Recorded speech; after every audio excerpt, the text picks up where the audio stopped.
Thank you to the one infinite, intelligent creator that is the root of all expression, that is the light that unites all,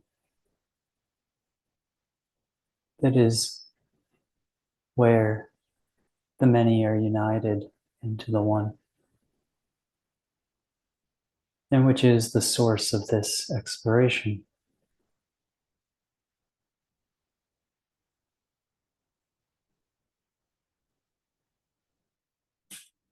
So within the outline of this gene key, it expresses that humanity is in some regard going through this process from from the shadow of victimization to the gift of freedom.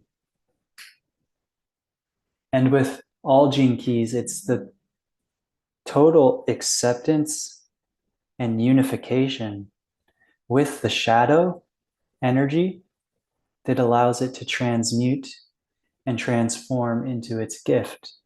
So the acceptance of the shadow reveals the gift vibration of freedom. And here they use the metaphor of the dragonfly's life cycle, which is so profound because it starts as a nymph, from an egg to a nymph within the pond, and it lives a whole segment of its life as a water creature, as the dragonfly nymph. And even within the nymph part of its life cycle, it molts a number of times. It sheds its skin and then emerges as a larger nymph. And so you could forgive the dragonfly nymph for thinking, I know what evolution is. I used to be a small nymph. Now I'm this bigger nymph.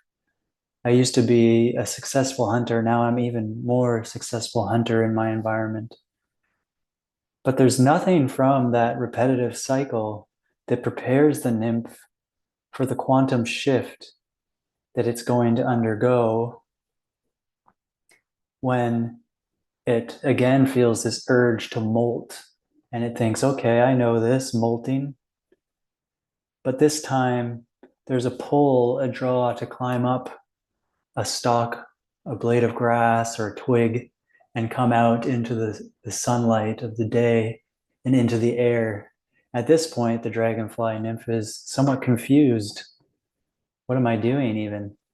And then a magical transformation where it molts, but the water within its body, and I'm not an expert of how this all works. This is more just a story of demonstration of the idea, but the water within its body fills certain cavities and totally transforms the shape of the organism into the dragonfly.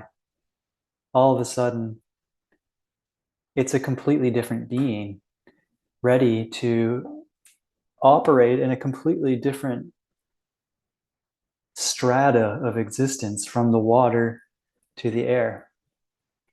And somehow there's this innate intelligence within it that's coming out and expressing in this whole new way. It must feel so right, but at the same time, so unfamiliar, so unknown, and yet so right.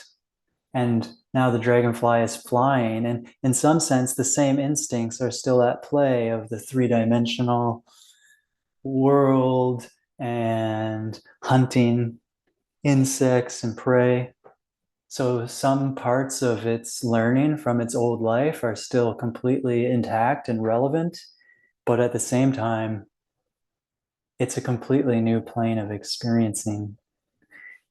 And this is kind of what we as humanity are being asked to step through at this time, to let go of our identity of victimization, which has us operating in the sense of being a separate actor in a dance of conflict with its environment, with its situation, and with the other actors around it. And this has been a sort of gestation period for the human organism to be existing in this domain. But at this time, it's appropriate to transcend the sense of victimhood. And how do we do that?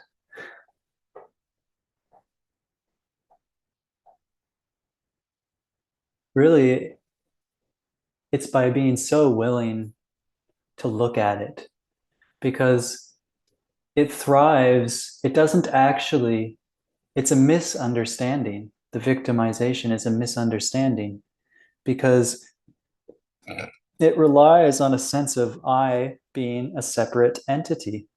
And when we really look at it, when we really become willing to look at that structure, even though it seems true from within it, when we really look at it, we see that it's not real. There isn't actually a separate someone doing this experience. And that's the truth. So it's simply just coming to the truth of our experience. Now, within that, there's certain emotional and energetic charges that have accumulated from the victim shape. But we get really honest that this has made it seem real. But I created it out of my belief, and my belief in being separate and individualized made it seem like I was separate and individualized, and made it seem like I was in a fight for survival, and made it seem like I was in conflict with my environment, in conflict with all the other actors in my play, made it seem like that. And because it seemed like that, it accumulated these charged emotional reflections within the nervous system. It created and accrued impressions that validated that point of view. But again, by just looking and seeing and being with from this new perspective of wholeness, we can shine on that. And it's by looking upon it that the sense of being separate and individualized and stuck, it's not that we have to change it. It's not that we have to manipulate it. It's just that we have to see it for what it really is, which is just a perceptual illusion. And in truth, this separate self wants nothing more than to be freed from its misunderstanding. Because in the core of it, there is a deep remembering. This isn't how it's supposed to feel. This isn't right. And on the one hand, that feeling reflects out as the victim story. This isn't right. And then it blames.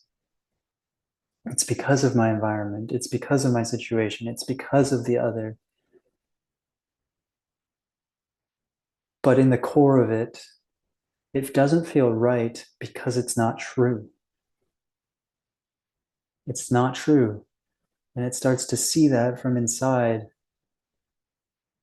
I'm free. I was never trapped in this. And then it starts to gently open. I'm free. I was never trapped in it. It's like, is it true? Could it be true? And this just keeps shining the wholeness that we already are. We already know. That's pure awareness that's not trapped. It's already here. But still, these patterns need to be freed from their misperception. But it's all the same. And that's what's eventually seen, is that this and this are the same. The freedom was always within it.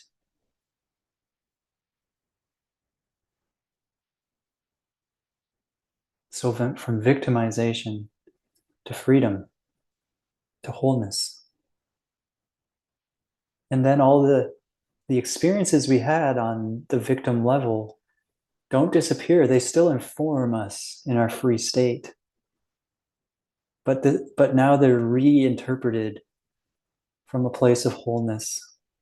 It's a reinterpretation, a re-articulation, like the dragonfly who was the water creature and is now flying in a new domain. When we start to find our gift of freedom, we're still operating through the structure of the separate character, but now we know it's been re-articulated from wholeness. And so the gifts are free to be shared, to be seen. And it's not about competition. It's not about winners and losers. It's about we are all free. And we're free to dream that we're trapped, but we're also free to be free. Free to be free.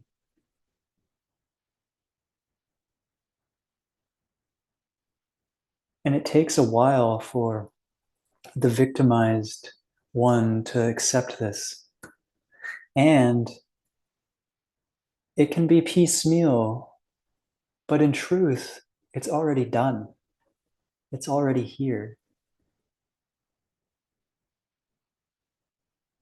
It's just waiting on our acceptance. And our acceptance to run through the whole experience. So our acceptance to be re-articulated into every victim story. To be translated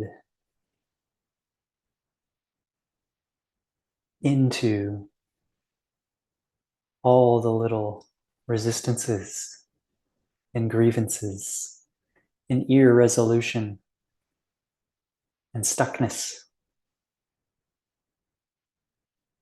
So we just keep allowing that translation, and we allow ourselves to be drawn out of the victimization, which we essentially created for ourselves, a dream of victimization. This can sound radical. Why would I dream of being a victim? But within that radical responsibility is the unlocking key to freedom. If I'm responsible, then I don't have to keep doing it. I don't have to be the victim of my situation.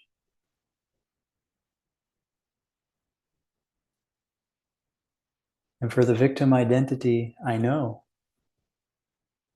it doesn't want to hear that because it's so committed, so committed, so committed to being the victim. But it's just an energy structure. It's just a perceptual structuring within ourselves. And it can be met and it can be retranslated from freedom into freedom.